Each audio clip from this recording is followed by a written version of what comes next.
The Defense Department identifies the 3 U.S. soldiers killed in Jordan as officials investigate how the attack happened. And Elon Musk says his Neuralink startup has successfully implanted a computer chip into a human's brain for the first time. The Morning Rundown starts now. From the Straight Arrow News Studio, bringing the stories that matter to you from across the United States and around the world. This is the Morning Rundown.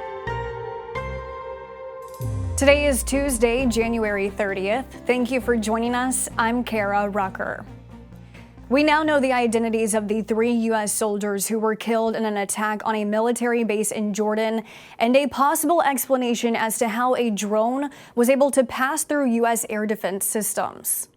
The Defense Department says 46-year-old Sergeant William Rivers, 23-year-old Specialist Brianna Moffitt, and 24-year-old Specialist Kennedy Sanders, all from Georgia, were killed in a drone attack, striking troops' sleeping quarters in the early morning hours. More than 40 other service members were injured, 8 of them critically wounded. Officials say they are looking into the possibility that American forces may have mistaken the enemy drone for a U.S. drone that was returning to base around the same time. The Biden administration blames an Iranian-backed militia group for the attack. Iran has denied the allegation. White House National Security spokesperson John Kirby echoing President Joe Biden's comments a day earlier, saying the U.S. will respond. We do not seek another war. We do not seek to escalate, but we will absolutely do what is required to protect ourselves, to continue that mission, and to respond appropriately to these attacks.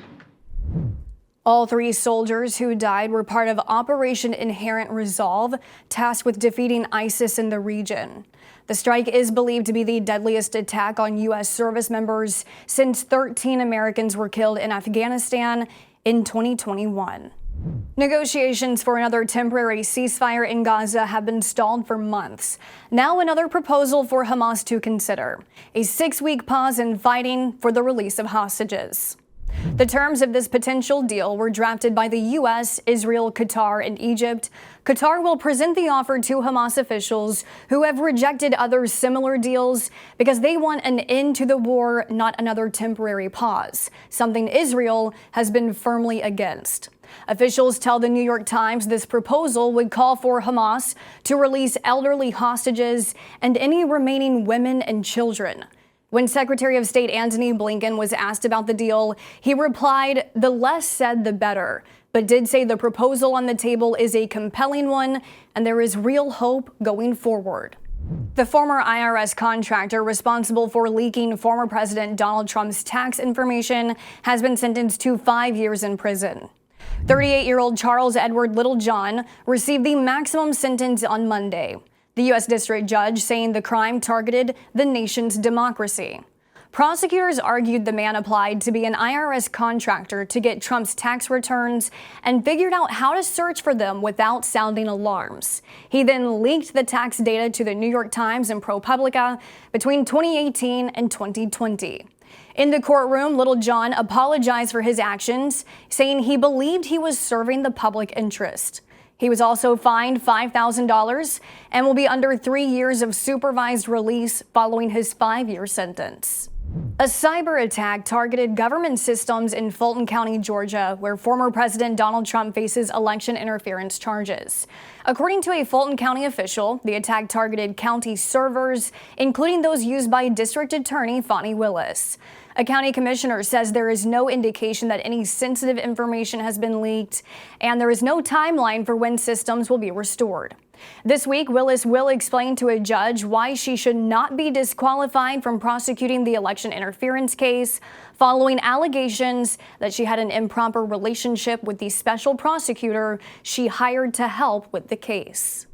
Elon Musk is touting new advancements made by one of his companies, not Tesla or SpaceX, but at Neuralink. Musk says the neurotech company has successfully implanted a computer chip into a human brain for the first time. Posting on X, another one of his properties, Musk says the patient received the implant on Sunday and is recovering well. Musk said initial results show promising neuron spike detection, but gave no further details. Last May, Neuralink received approval from the FDA to conduct its first in-human clinical study. Musk also announced the first Neuralink product will be called telepathy and will allow a patient to use a phone or computer to control any device just by thinking. Musk said initial users will be those who have lost the use of their limbs. Finally this morning, it's one of the greatest mysteries of all time, one that many thought may never be solved. Whatever happened to Amelia Earhart's lost plane? Now one pilot believes he has found the answer at the bottom of the Pacific Ocean. Tony Romeo, a former Air Force intelligence officer, says he and his crew at Deep Sea Vision may have discovered the long-lost wreckage of Earhart's twin-engine aircraft after scanning more than 5,000 square miles of ocean floor.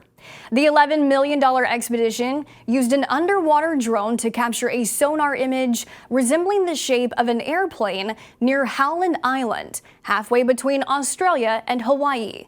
Earhart was set to land on the island to refuel during her 1937 flight, in which she had hoped to be the first pilot to fly around the world.